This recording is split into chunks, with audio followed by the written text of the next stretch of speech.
Bienvenue au podcast de RevTech System, une série de balados axée sur la robotisation, l'automatisation et bien plus encore. Je me présente, Antoine, spécialiste aux applications chez RevTech System, et c'est avec un grand plaisir que je co-anime ce balado avec le cofondateur lui-même, M. Alexandre Paré. Salut Alex, comment vas-tu? Ça va bien, toi, Antoine? Ça va très bien, merci. Dans ce dernier balado, nous avions délaissé le côté technique un peu pour y aller avec le côté Oui. humain. On avait fait tout un autre avec un chargé de projet là, chez nous, Charlie Gagné, pour aborder un petit peu plus les clés du succès. Ouais. Cette semaine, on aborde vraiment un côté technique, mais pas technique comme technologie, mais plus technique d'un point de vue chiffre, comptabilité, etc. Oui, exact. Ça va être très bénéfique. Là. Je pense que la plupart du temps qu'on présente une soumission pour un robot, le monde va chercher c'est quoi le payback. Là. Oui, exact. Fait que, il va falloir juste qu'ils écoutent le podcast, dans le fond. Oui, des bonnes clés. Aujourd'hui, on a la chance de parler retour sur investissement ou simplement ROI qu'on va utiliser dans le reste du balado, stratégie de financement et plus encore avec un professionnel dans le domaine. C'est avec un grand plaisir que nous accueillons, excusez-moi, M. Marc-Antoine Baudouin-Cloutier, qui est directeur principal en prix de revient et amélioration de la performance chez Blanchette Vachon. Bonjour Marc-Antoine, comment allez-vous? Ça va super bien, merci. Merci. Merci d'être là pour ta présence, évidemment. Alex aussi, merci tout le monde. Évidemment, comme on a dit, puis Alex l'a dit un petit peu tantôt, il va y avoir beaucoup de highlights qui vont être très pertinents pour tous les auditeurs et des personnes qui regardent Ouais. pour des projets d'investissement futurs. Ça va permettre peut-être En tout cas, on va essayer d'éclaircir, mais que tout le monde puisse voir le ROI là, d'une cellule robot sous tous ses angles. Là. Il y a plusieurs aspects à considérer. Je pense que les points que Marc-Antoine va parler, ça va, en espérant que ça ouvre les yeux là, sur des trucs peut-être qu'on voit moins bien là, dans certains projets. Cool. Marc-Antoine, j'aimerais ça pour commencer, là, si tu pouvais nous dire qu'est-ce que BVA, qu'est-ce que vous faites, qu'est-ce que vous offrez? Oui, bien sûr. Dans le fond, BVA, c'est Blanchette Vachon Associés. C'est vraiment un cabinet de services conseil, cabinet comptable, dans le fond, qui est très bien implanté à Beauce. Je pense que tous les Beaucerons connaissent de proche ou de loin BVA. À 250 employés, on commence à avoir une grosse force de frappe aussi, là, un gros workforce sur le plancher, directement avec les entreprises. Donc, évidemment, cabinet comptable, on parle de certification financière, les fins d'année, les fameux états financiers en fin d'année. Tout ce qui est tenue de livre aussi, on a une équipe spécialisée là-dedans. La comptabilité évolue aussi rapidement que la robotisation. C'est en train de s'automatiser beaucoup. Des nouveaux systèmes comptables, que ça s'automatise aussi énormément. On a des équipes spécialisées là-dedans. Il y a tout le volet fiscalité. Tout ce qui est réorganisation, protection d'actifs, on a quoi, 24 ou 25 fiscalistes même à l'intérieur de la firme. Qu'est-ce qui est fiscalité internationale, interco, tout ça. Il y a beaucoup de réorganisation d'entreprises. Transfert, incorporation d'employés clés, relève, vente, achat d'entreprise. On a une équipe spécialisée qui fait toute l'évaluation d'entreprise, qui accompagne les vendeurs ou les acheteurs aussi dans les processus. Parce que c'est un processus qui est émotif, qui nécessite aussi une expertise particulière là-dedans. On a des experts en financement qui vont aller accompagner les entreprises à aller monter leur projet de financement, tant dans du rachat que de la croissance ou dans l'automatisation. Puis il y a nous, notre département, dans le fond, vraiment au niveau beaucoup plus comptabilité de gestion. Donc, le prix de revient est au cœur de tout ça. Prix de revient, performance, ça le dit. On fait beaucoup de services conseils de ce côté-là. Cool. Justement, je restais peut-être là-dessus. Là. Peut-être me dire c'est quoi le rôle au quotidien, là, qu'est-ce qu'elle mange en hiver, là, grosso modo, directeur principal en prix de revient et amélioration de la performance. Ça mange des toasts pour déjeuner, non. Ben, ça mange la comptabilité de gestion. Fait que, on est le pont, je vous dirais, entre la comptabilité financière, qui est la donnée, qui est validée, qui est structurée. Là, notre fameux débit crédit, compte de grands livres, la comptabilité qui est extrêmement normalisée en entreprise. On va comparer entreprise A à B, qui est 10 fois plus gros ou 10 fois plus petit, avec la même structure d'information financière. On utilise exactement la même donnée, qui est souvent la plus solide dans l'entreprise, qui est validée, puis c'est la seule qui est auditée en plus par un autre comptable qui vient s'assurer que la donnée est structurée de la bonne manière. C'est la donnée qui est extrêmement... La donnée financière, c'est une des plus solides dans l'entreprise. Mais nous, au niveau du prix de revient, on la prend et on l'incorpore beaucoup plus en mode gestion. La comptabilité financière va desservir beaucoup le propriétaire, le gestionnaire, le dirigeant, ou le fiscaliste ou le comptable, le banquier. Comptabilité de gestion, on va aller beaucoup plus au niveau des directeurs des opérations, directeurs financiers, directeur général, propriétaire d'entreprise. On va aller accompagner beaucoup les PME, moyennes, grandes, petites entreprises. On a des clients qui sont en démarrage, des clients qui roulent depuis 65 ans, qui sont à un certain niveau, avec plusieurs millions de chiffres d'affaires, depuis plusieurs années en croissance ou en mode de stabilité. Soit qu'on est en mode vraiment croissance dans la transformation numérique, on est très près de ça parce que l'information de gestion dans cette transformation-là numérique est super, super, super importante, surtout les dollars financiers là-dedans. On va aller accompagner des entreprises qui commencent à avoir une petite roche dans le soulier. Ils disent, oh, tabarouette, attends un peu, là, ça devrait fonctionner mieux que ça. On va aller faire vraiment de l'amélioration de performance. C'est pas de la restructuration, puis la restructuration financière ou tout ça, pas du tout. Mais hey, on a une coupe de patente qui ne va pas super bien. Je devrais avoir mon information beaucoup plus rapidement. Je veux me repositionner comme il faut dans un nouveau marché, mais comment je vais aller baser mes décisions? C'est vraiment avec deux types d'entreprises sur lesquelles on va travailler. On va vraiment aller mettre la comptabilité dans l'usine, travailler beaucoup, beaucoup avec une journée quotidienne. Je parle avec un directeur des opérations le matin, un directeur TI d'une autre entreprise en fin d'avant-midi, puis avec un ingénieur qui va aller faire de la conception, qui va aller structurer le système informatique avec les bombes et tout ça dans l'après-midi. On est vraiment un pont entre les différents départements dans l'organisation. On dirait que je le vois quasiment comme un traducteur. Là, les chiffres, mettons 2 plus 2, ça fait 4, mais le 4 ne veut pas dire la même affaire pour le directeur de prod, pour le gars à finance, pour les gens sur le plancher, les gens en qualité, tout ça. Fait que comme de faire parler les chiffres en fonction de la personne qui veut les utiliser, là, puis voir que ces chiffres-là soient utilisés de la bonne manière là, pour les différents niveaux. Exact. Puis au niveau financier, on va parler du débit crédit. On va avoir une valeur on va avoir un fonds de roulement ou peu importe, mais le coût de la main-d'œuvre ne parlera pas de la même manière à un directeur d'opération que là, on va marcher l'usine et on va dire bon, mais telle machine, elle roule à 142$ à l'heure. Fait qu'à chaque fois que j'ai une pièce qui passe 1 heure dessus, ben, ça m'a coûté 140$ d'utilisation.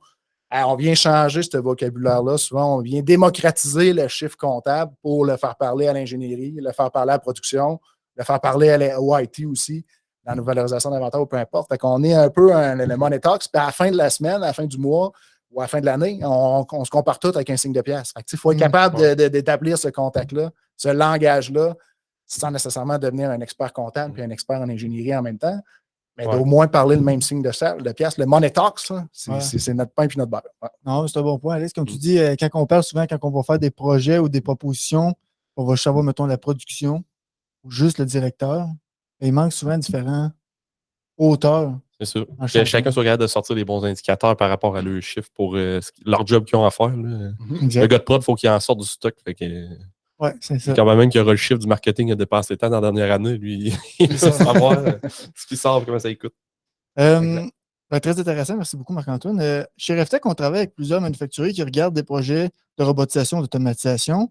Ça arrive parfois qu'ils vont très rapidement à la dernière page quand on fait la proposition budgétaire. C'est-à-dire que nous autres, évidemment, on explique l'entreprise, le projet, l'hypothèse de travail, qu'est-ce qu'on change, comment ça va se passer, les équipements. Puis à la fin, évidemment, il y a le prix. Pour ceux qui sont directement à cette page-là où on voit le prix, qu'est-ce que vous dites? Qu'est-ce que vous diriez, dans le fond, de cette façon de faire-là? C'est une manière, c'est correct. C'est sûr qu'il y a un impact de coût là-dedans dans un projet d'automatisation. On n'a pas le choix de savoir ça coûte combien. La vraie question, c'est le volet facile de savoir ça va me coûter 150 000, ça va me coûter 400 000, ça va me coûter 600, ça va me coûter 1,2, ça va me coûter 4 millions à implanter mon robot. Parfait. Mais ce que ça génère en tant que tel, c'est ça la vraie question. Ce n'est pas nécessairement ce que ça coûte, mais qu'est-ce que ça va me permettre de générer? Qu'est-ce que ça va changer dans mon entreprise? Si j'investis ce montant-là, est-ce que c'est en lien avec ma planification stratégique ou c'est un lien uniquement pour aller économiser de la main-d'œuvre?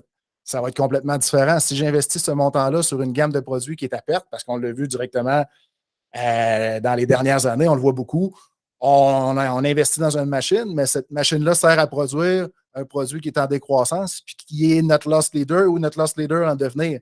Oui, on est allé chercher des gains d'efficacité sur le plancher, mais notre équipe de vente, ce n'est pas les produits que les clients demandent le plus ou qu'ils vont demander dans 2 ans. On est en train de se créer de la réticence à aller implanter ces projets-là. Donc, la vraie question est beaucoup plus, est-ce que ça répond à notre planification stratégique? Vers où je m'en vais comme organisation? Est-ce que c'est cohérent dans l'ensemble de nos départements? Comment on se démarque? Notre avantage concurrentiel chez nous, c'est de faire tel type d'action. Bien, je vais aller automatiser ces parties-là pour aller gagner, pour aller me bâtir un avantage concurrentiel que mes concurrents ne sont pas capables de faire ou qu'ils ne sont pas capables d'automatiser pour X, Y raison. Donc, la rentabilité est beaucoup plus grande que juste un coût. Ça va être beaucoup axé, dans le fond, sur notre processus de vente, sur notre processus d'ingénierie, notre processus de valorisation d'inventaire. On va automatiser une partie. On va être capable d'aller même monitorer notre matière première, mais ça va avoir des impacts sur l'approvisionnement, ça va avoir des impacts sur l'inventaire, ça va avoir des impacts sur la comptabilité, ça va avoir des impacts sur la valeur des produits en cours. Bien, c'est tous ces morceaux-là qu'on va aller attacher. Fait qu'avant de regarder juste la ligne du bas, on va aller regarder beaucoup plus qu'est-ce que ça génère. Dans une soumission, il y a des données de capacité, il y a des données, dans le fond, de volume, de temps de fabrication, tout ça. Mais si on ne modifie pas le temps de fabrication, fabriquer une souris, ça va me prendre 2 minutes, ou ça va me prendre actuellement, dans le fond, 25 minutes d'infusion de plastique. Avec mon nouveau robot, ça va m'en prendre 2. Oh, mais mon 2 minutes, est-ce que ça me permet que ma souris soit encore plus rentable? Oui ou non? Ben, ça va être dans l'analyse de capacité, dans l'analyse de coût. Ça va-tu me faire sauver de la matière première? Ça va automatiser mon processus de gestion d'entrant dans ma machine, puis j'aurais plus besoin de faire des commandes, ça va se commander automatiquement, mais c'est tous des gains qui ne sont pas nécessairement inscrits dans une soumission. C'est plus ce que ça va générer que ce que ça coûte réellement, la vraie question. Là. C'est ça, puis tu parlais de planification stratégique. Là, je trouve que vraiment, on parle beaucoup d'industrie 4.0, puis il y a vraiment, vraiment beaucoup de gens que tu leur demandes c'est quoi le 4.0, puis ils vont te répondre ben, c'est mon usine lights out, les lumières fermées qui va produire, puis il n'y aura pas aucun humain à l'intérieur. Mais c'est pas vraiment ça le 4.0. Tu sais, le 4.0, c'est comment tu vas utiliser tes données, comment tu vas connecter ton produit avec ton client. Comment tu peux changer ton produit dans une offre de service. Là. Il y avait une compagnie qui était manufacturier de gants de golf, mais par l'ajout de capteurs dans leur gants de golf, ils vont faire un service de conseil de swing de golf en prenant des données, en mettant un peu d'intelligence. Fait que ça, c'est vraiment le 4.0, comment ton produit est plus intelligent, comment ta production est plus intelligente. Et le robot, c'est ta chaîne de production, ben, c'est un outil qui va te permettre de te rendre là. Fait que c'est vrai là, ce que Marc-Antoine dit, de ne pas se limiter au manque de main-d'œuvre. C'est un projet robot. Pour voir, oui, on va sauver de la main-d'œuvre. La plupart du temps, c'est le facteur premier. Et par après, c'est vrai, là, ça te donne accès à numériser un procédé. Fait qu'avoir, mettons, la quantité de colle que tu viens de débuter, la quantité de peinture, joindre ça à ton inventaire, tenir un inventaire plus serré parce que tu sais qu'est-ce que tu vas produire. Fait que c'est vraiment là que des fois, il y a des beaux secrets et il y a vraiment des belles réussites là, dans des usines au Québec. Pour enchérir là-dessus, juste les besoins de formation. On le sait que la main-d'œuvre est extrêmement difficile, principalement en Beauce. Là, on a des bureaux à Sainte-Marie, Saint-Jean, on voit des entreprises, on est principalement en Beauce. Le niveau manufacturier est extrêmement compétitif en termes de main-d'œuvre. D'avoir la main-d'œuvre ou de former la main-d'œuvre sur des tâches qui sont très manuelles prend beaucoup, beaucoup de temps. Former de la nouvelle main-d'œuvre sur une table pliante automatique avec un robot, ou un opérateur de robot qui est capable d'en opérer 2 ou 3. Il y a des temps de formation qui sont réduits, même si on a plus de temps en back-office par en arrière de programmation, de gestion, tout ça, mais on est capable d'aller souvent fast-tracker de l'implantation, de la formation de main-d'œuvre avec des tâches qui sont très répétitives, puis c'est des gains qui sont super, super importants pour l'ensemble de l'organisation. Puis on parle souvent, là, souvent ce que les gens vont faire, c'est prendre le nombre de personnes qui sauvent, faire un bon fois 1.20, puis arriver à un chiffre, puis juste à rentabiliser là-dessus. Est-ce que les gens ont commencé à... Les gens mettent beaucoup d'efforts. Il y a du marketing RH, il y a beaucoup de foires, il y a beaucoup d'argent et de temps qui est mis dans le recrutement. Est-ce que les gens commencent à le calculer ou à être plus sensibles à ça là, au niveau des paybacks de ce qu'ils font en automatisation? On commence, oui et non. Le réflexe n'est pas établi. On le voit beaucoup en entreprise, là, tous les jours, on pose ces genres de questions-là. Oh, je n'avais pas pensé à ça. J'automatise telle partie de mon usine pour avoir un labor, aller chercher de l'efficacité au niveau de mon plancher. Mais quand j'attache ça sur mon produit, c'est-tu payant, c'est-tu pas payant? De faire le prix de revient par produit avec les étapes de fabrication, comment j'intègre ça dans mon ERP, comment que la collecte de données, mon IoT va aller générer l'établissement de mes prix de vente, ou quand je vais aller faire une soumission, je vais être capable d'aller automatiser ma longueur de trait de soudure pour dire, telle longueur, ça va me coûter tant. Ça, on n'a pas nécessairement le réflexe. Souvent parce qu'on considère, on a le réflexe d'avoir les projets par silo. On est un petit peu moins multidisciplinaire dans la gestion, dans la planification des requis ou tout ça. Je te dirais où ça commence, les meilleurs le font, sans être péjoratif, là. Quelques-uns le font, mais c'est plus des exceptions. Ce n'est pas encore un réflexe d'aller mélanger cette donnée-là pour plusieurs raisons. Des fois, la donnée financière n'est pas nécessairement prête à être... Il faut la structurer, il faut avoir cette vision-là au niveau de la donnée financière. Des fois, on a des réflexes de chasse gardée dans mon département versus si je n'ai pas mon argent dans mon département, ça va être les ventes qui vont l'avoir. Il y a une culture d'entreprise aussi qu'il faut faire attention, mais je pense que ça, on le voit définitivement de moins en moins. C'est la rapidité d'exécution maintenant qui est la plus importante, puis ça, c'est bien compris. C'est plus les gros contre les petits ou les gros contre les lents, c'est les gros contre les petits, contre les vite. C'est une question de vitesse. C'est les vite contre les lents. Si tu es vite et tu es petit, tu vas dépasser des 3-4 fois plus gros que toi juste par ton positionnement et ta rapidité. Donc, ça, on le voit de moins en moins. On a moins de barrières, mais il reste encore beaucoup d'herbe à défricher, disons-le comme ça. Pour faire un peu de pouce là, sur travail en silo versus, on en parlait un petit peu dans notre podcast sur l'intelligence artificielle avec Félix, mais il y a aussi une notion là, que la main-d'œuvre est extrêmement vieillissante. Puis il y en a des gens qui ont il y en a des gens que ça fait 25, 30, 40 ans là, qui travaillent pour la même entreprise. Fait que ces gens-là, ils ont vraiment de l'information. Puis dans la tâche qu'ils font, ils sont des experts. Ouais. Mais la plupart du temps, il y a beaucoup d'informations qui est soit pas numérisée ou qui est dans aucun processus, aucune procédure. Puis des fois, il y a beaucoup de risques à ça parce que cette personne-là va partir un jour, tu vas remettre l'autre personne jour 1, ben, ça va peut-être te prendre 3 ans à le former. Puis peut-être même qu'il y a des trucs que tu ne sauras même pas que tu aurais été supposé de savoir. Fait que souvent, des fois, de numériser, puis ça passe pas toujours par un projet robot. Là, on a des projets logiciels qui peuvent très bien faire ça, de numériser ton information, puis de l'utiliser, puis mettre de l'intelligence, ben, au lieu que ta valeur d'entreprise, la décision que ton opérateur d'expérience prend, si tu es capable de la numériser, ben, ça devient une propriété de ton entreprise. Fait que tu viens de t'approprier une certaine valeur. Là, puis souvent, les gens négligent peut-être un petit peu cet aspect-là là, dans le numérique. Ah, définitivement. Puis je ne peux pas passer à côté, tu m'ouvres la porte là-dessus. Justement, en termes de valorisation d'entreprise, puis la valeur actuelle de l'entreprise, de numériser ça ou d'aller réduire le risque, tout dépendamment c'est quoi le stade de l'entreprise. Est-ce qu'on est en mode acheteur ou mode vendeur? Mais si je suis en mode vendeur, l'acheteur que j'ai ciblé vient me visiter, puis pour lui, il y a un risque qui est encore plus grand parce que notre dépendance à certains employés sur le plancher est extrêmement grande. Puis si lui prend la possession de l'entreprise, est-ce qu'il va garder tous les employés? Va-tu garder ses 2-3 joueurs clés sur le plancher? Peut-être que oui, peut-être que non. Mais lui, il y a un risque là-dedans. Fait qu'il y a un risque, ça veut dire des dollars. Si on vient réduire le risque de ce côté-là, en termes de valorisation d'entreprise, on rend notre entreprise plus belle et plus intéressante à un investisseur. Bien, si lui dit hey, c'est déjà pré-automatisé, la culture d'entreprise est déjà bien implantée là-dedans, mon risque est moins grand parce que moi, je suis déjà automatisé de telle manière dans mes autres usines, dans mes autres entreprises. Ça va accélérer mon intégration. L'investisseur ça va être beaucoup plus facile à négocier des prix. On n'oublie pas qu'une valeur d'entreprise, c'est basé sur un BAIA, le bénéfice avant intérêt et impôt. Intérêt impôt, quand on a des projets d'investissement, de l'amortissement, mais on les enlève dans la valorisation de l'entreprise. Fait que ça vient des fois des décisions d'investissement qui ne sont pas juste. Le premier niveau d'investissement n'est pas directement sur le plancher. Ça peut même aller jusqu'à de la valorisation d'entreprise avec un multiple de x6, x7, x8.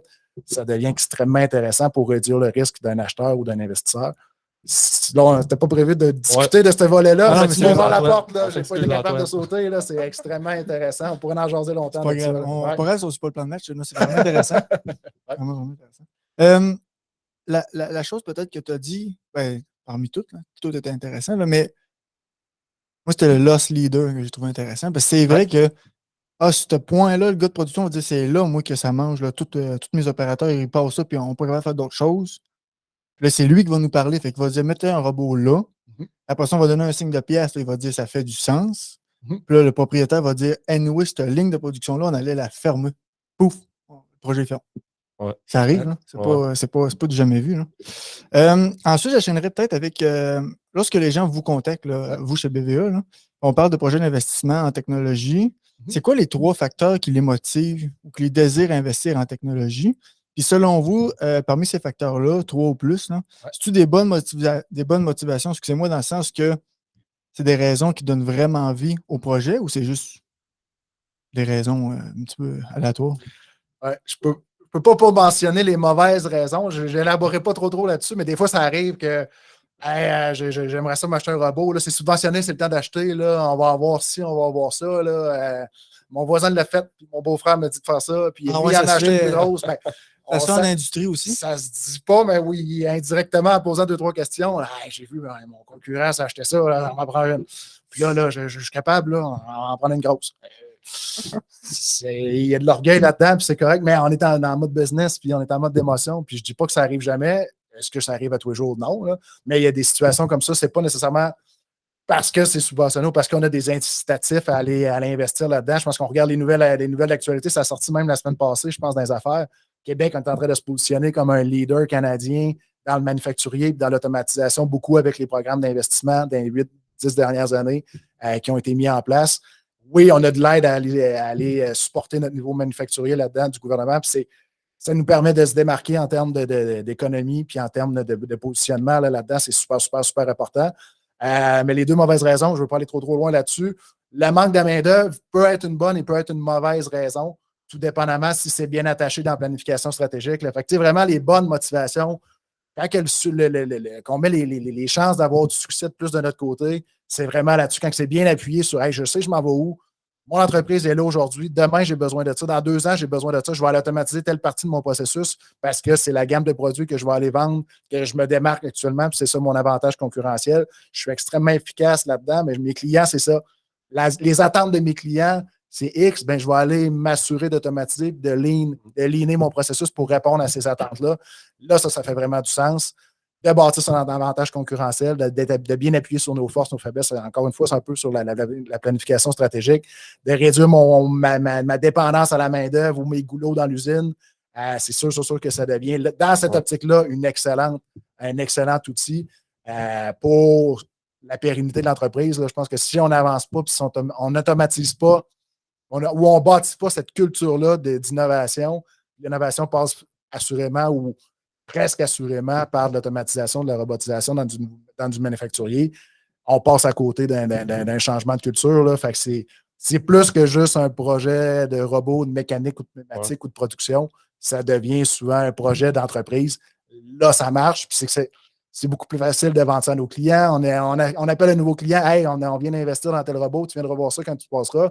Oh, tabarouette, le vendeur est même content de savoir tout ça. Fait que là, c'est des facteurs clés de succès. C'est des bonnes motivations à aller investir aux bons endroits. J'ajouterais, là, ça l'explique quand même certains trucs qu'on voit dans l'industrie. Là. Quand c'est en ligne avec la planification stratégique, normalement, tu as une idée du segment de marché vers où tu t'en vas. Qu'est-ce qui va augmenter dans ta production? Fait que quand on demande aux clients quel type de pièce tu veux robotiser, puis que le client va nous sortir 48 000 pièces, puis des fois, il n'est pas capable de dire laquelle qui produit le plus.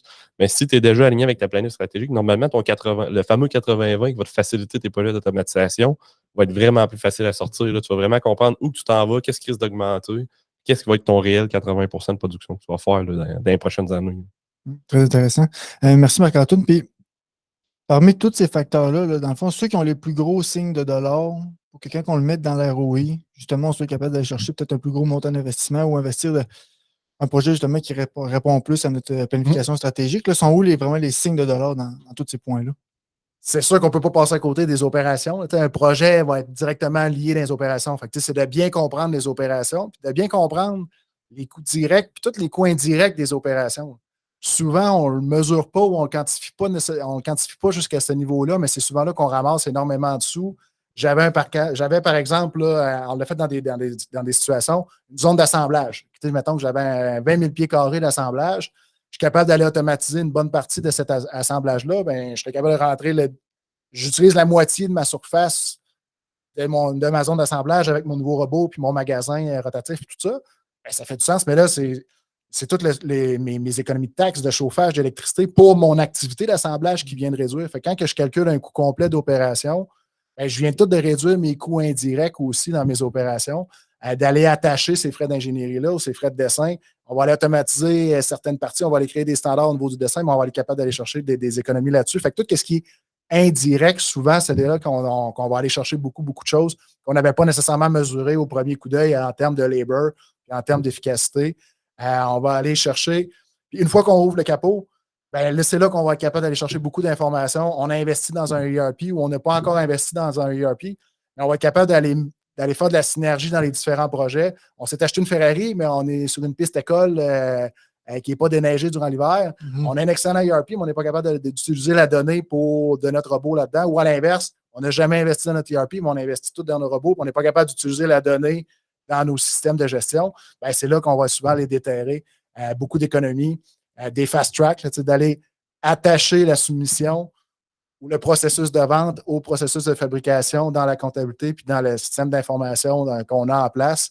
Il y a des économies souvent immenses qu'on n'est pas allé quantifier dans un projet d'investissement directement sur le robot en tant que tel. Une fois qu'on a notre coût de revient d'établi, ou une fois qu'on a une bonne structure d'information qui n'est pas extrêmement complexe à aller attacher, on est capable d'aller chercher des dollars d'invente dans l'ingénierie, dans l'opération, dans l'ensemble des départements. Puis ça revient encore une fois à ce que je disais tantôt. Il faut parler le langage commun pour avoir notre rentabilité par client avec nos ventes, notre coût d'opération au niveau de la production, notre comptable avec l'approvisionnement, nos matières premières, notre costing, notre cash flow, notre niveau d'endettement, nos dettes, tout ça, d'aller attacher ces langages-là communs, comme on parlait au début, le Money Talks, c'est là qu'on va vraiment déterrer la valeur, la vraie valeur du projet. ce qui ne se quantifie pas au niveau de la culture de l'entreprise non plus. Ça, on ne met pas de dollars là-dessus. Là, mais... Moi, bottom line, tout ce que je retiens, c'est qu'on est quand même assez loin du salaire fois 1,2. Ouais, Donc, on va souvent calculer sur le coin d'une table. C'est exactement vers là, je m'en allais. Quand on vient pour dire un vrai ROI, là, ça arrive des fois, comme Alex vient de le dire, là, il m'a volé mon punch, là, mais des fois, on arrive, puis le client va s'installer sur le coin d'une table, papier, crayon, une petite calculatrice, ou même sur le téléphone, puis salaire opérateur, nombre d'opérateurs, puis 20% d'over, puis bingo, le projet est trop cher. Ben, des fois, il va dire que le robot va rouler dans le break puis le midi. Okay. Il va se rendre à là. C'est un petit peu plus que le napkin. Fait que dans le fond, Marc-Antoine, quand je te dis un vrai ROI, en fonction de toutes les places où tu m'as dit qu'il y avait des dollars, c'est où ou comment en fait on fait un vrai ROI, puis comment on peut s'assurer que le chiffre qui va dégager de ça va être bon pour être capable de vraiment chercher un bon projet après ça. Je pense que c'est d'avoir un bon atelier multidisciplinaire, mettons, ensemble. C'est pas nécessairement que tout le monde va travailler sur le projet 40 heures par semaine, là, mais de bien établir le cadre du projet en partant, que ça soit pas, oui, le gestionnaire de projet va être le project lead, le project manager ou le gars de production, ou la fille de production, ou peu importe, mais d'avoir la vision de l'ensemble de l'entreprise. Puis, moi, j'ai un impact ici. Moi, ça va me créer, ça va faciliter mon processus de soumission ou mon processus de dessin parce que je suis capable de faire le CAD to BOM, exploser mon BOM directement dans mon CAD puis l'amener directement dans le ERP. Au niveau du TI, t'as peur, je suis capable d'automatiser ça. Je viens de sauver peut-être une ressource à pitonner des clics, on sauve des clics. On sauve des clics partout. Fait que d'avoir ce bon atelier-là, d'expliquer le pourquoi qu'on fait le robot avec l'ensemble des départements, que ce soit une rencontre là, structurée, évidemment, là, pour pas que ça parte à gauche par droite, là, mais d'intégrer l'ensemble de ces données-là, d'oser poser des questions à tout le monde, puis de rendre ce projet-là collectif.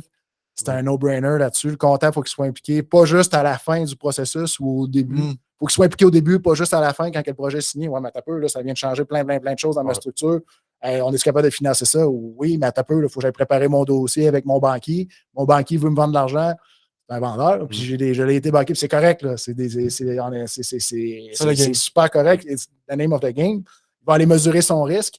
Plus que tu as de l'information pour un dossier structuré, on dit voici, j'ai investi tant, j'ai besoin de financer ça parce que je vais attacher ça sur tel produit qui est notre produit d'avenir, X, Y raison, je vais aller automatiser ça, je vais aller réduire mes risques de dépendance. Puis à la limite, ça pourrait peut-être même valoriser mon entreprise. Ça commence à être plus intéressant de ce côté-là. Autrement dit, atelier avec tous les secteurs de l'entreprise. Multidisciplinaire. Sortir tous les ingrédients pour faire un bon calcul de ROI. Exact. Poser des questions. Exact. Il faut se mettre dans une zone d'inconfort un petit peu. C'est comment ça qu'il se pose cette question-là? Mais c'est souvent la réponse ou la deuxième réponse à cette question-là qui devient je ne l'avais pas vu comme ça. Tu as raison.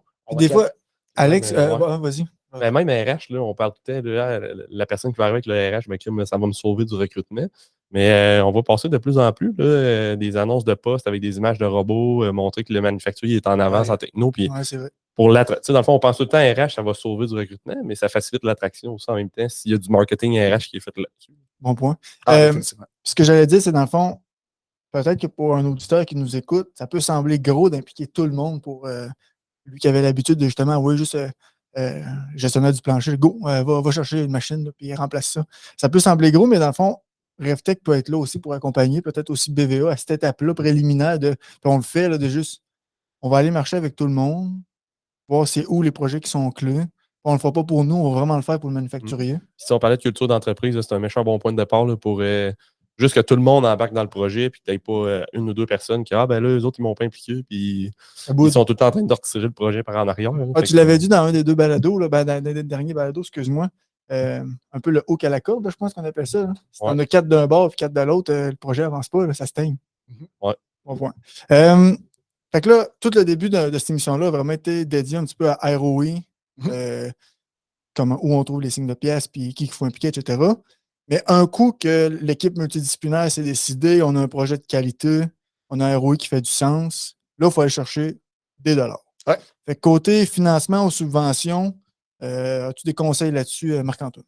Comme je parlais tantôt, depuis une dizaine d'années, il y a des excellents programmes qui ont été mis en place. Il y a des nouveaux qui sortent à toutes les années, à tous les changements, mais il y a une ligne directrice surtout au niveau du manufacturier au Québec, qui s'est agrandi à l'ensemble des services. On ne peut pas passer à côté des partenaires financiers là, comme la BDC, souvent avec les audits, le PECAN, le fameux programme canadien d'adoption numérique, qui est un excellent audit numérique là-dedans, qui peut donner des bons outils. Des programmes comme Investissement Québec, on ne peut pas passer à côté du programme SR, dans le fond, là, qui est sorti depuis bientôt 1 an, dans le fond, qui va aller supporter puis même subventionner toutes les démarches en amont ou d'implantation du système d'information jusqu'à 50% de certains projets. Fait que, c'est sûr qu'il faut aller faire les demandes puis de se positionner là-dedans, mais il y a des programmes qui existent. On ne peut pas passer à côté du crédit à l'impôt à l'investissement, le fameux C3I qui a été même bonifié encore dans les dernières années, aller chercher du 10, 15, 20, 30% de crédit d'impôt à l'investissement. Il y a plein de programmes aussi là, avec les SADC, les CEB. Des fois, c'est des programmes pour rendre l'écononomie plus locaux, plus verte, plus écologique. On est capable d'aller chercher des montants des 5, 8, 2, 3 000, 4 000, 10 000 dans certains projets pour aller sauver l'énergie, qu'on est capable d'aller attacher ça là-dedans. Tout ce qui est programme de formation, la formation des nouveaux employés, la formation des nouveaux utilisateurs, ça aussi, il y a plein de programmes avec Service Québec, on peut aller chercher des subventions jusqu'à 50% là-dedans pour ces enveloppes-là. RSCDE, si on développe quelque chose de vraiment particulier, il faut s'assurer de respecter là, les normes et tout ça pour faire les demandes. C'est un petit peu plus technique au niveau création de nouveaux processus d'ingénierie, mais il y a énormément, dans le fond, là, de potentiel là-dedans aussi. Faut souvent quelque chose qu'on ne veut pas faire, mais pour aller financer des projets qui sont vraiment majeurs, d'impliquer certains. On peut même avoir des investisseurs aussi, là, peu importe. Mais des fois, il y a des partenariats qui peuvent être extrêmement intéressants de développer des lignes de produits, des fois même avec nos fournisseurs ou des fois même avec des clients. On est capable d'aller se créer une synergie puis un avantage concurrentiel respectif, puis des fois avec des participations indirectes ou directes ou peu importe, d'aller financer. Et des fois, on peut être imaginatif. On a déjà vu des montages qui sont très imaginatifs de ce côté-là. Mais encore une fois, si le plan est bien monté, la stratégie est bien appuyée, puis l'entreprise, ça répond à la capacité de payer l'entreprise. Du financement conventionnel reste un bon outil aussi de ce côté-là. Fait qu'il y a différents volets, mais oui, il y a des programmes. Puis ça revient encore une fois à bien monter son dossier, à être curieux, puis à poser des questions. Il ne faut pas hésiter de s'entourer là, dans ces situations-là, parce qu'il y en a. Là. Il y en a de l'argent sur la table. Oui, c'est ça. Puis on revient un peu à ce qu'on disait aujourd'hui. Puis dans l'autre balado avec Charlie, c'est vraiment de peut-être arrêter de penser qu'aujourd'hui, on appelle quelqu'un pour un robot, il va venir demain matin, il m'envoie la facture après-demain. L'autre après-demain, j'ai mon 50% de subvention, puis le projet, il me livre dans une semaine. Fait que c'est vraiment toute part de la planif stratégique, de structurer vers où qu'on s'en va, de partager cette planif-là, cette vision-là, et d'un à l'interne, et de deux avec les partenaires, autant financiers, technologiques, les fournisseurs, les clients, de vraiment bien structurer ça, puis prendre le temps. Puis c'est de même que ça va pas plus en s'entourant de bonnes personnes comme les gens de BVA ou comme nous chez RefTech ou peu importe c'est qui, mais vraiment de s'entourer puis de partager la vision de l'entreprise, elle s'en va où. Puis les plans de match à venir pour être sûr de maximiser un peu l'utilisation de ces différentes sources de financement. Là. Exact. L'importance de parler, le money talk. Quand on en parlait au début, c'était pas mais ça fait vraiment du sens. Là. C'est ce langage-là financier. Tout est mesuré en signe de pièce. Là. On travaille pour un signe de pièce, on est évalué en signe de pièce. Ben, bottom line, il faut être capable de parler le signe de pièce dans l'ensemble de l'organisation. Il ne faut pas être gêné. Non, c'est ça. On n'est pas obligé de montrer l'état des résultats puis les bilans au complet à tout le monde. C'est qui le salaire, qui gagne plus cher. C'est pas ça le but. Là. De partager la bonne information qui motive et qui incite les bonnes décisions, les bonnes initiatives. C'est extrêmement payant de parler d'argent. Là. Tantôt, dans toute la liste que tu as dressée, j'imagine que vous êtes là, vous autres, pour supporter le manufacturier qui vous a cherché peut-être. Oui, c'est sûr. On a toujours les mains là-dedans. Fait que tout dépendamment du montage financier conventionnel, des demandes de subvention, peu importe. J'ai pas comment dire ça?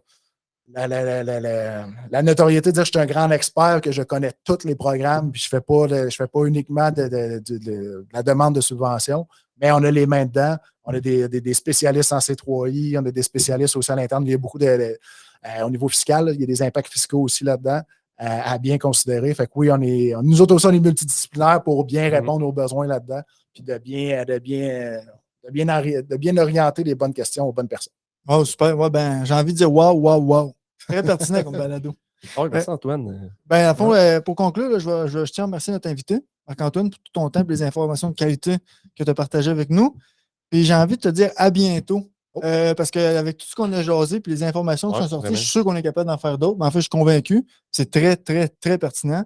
Fait qu'il va falloir en faire d'autres. C'est ça, on va mettre ça au calendrier quelque part. Merci Alex encore une fois pour ta présence. Yes, puis je tiens à parler à tous nos auditeurs qui peuvent nous contacter, nous rejoindre au podcast à commercial reftech6.com, podcast à commercial revtech6 sys.com pour toutes questions, commentaires et suggestions. Alors pour finir, merci Marc-Antoine, Alex, à tous nos auditeurs et à bientôt.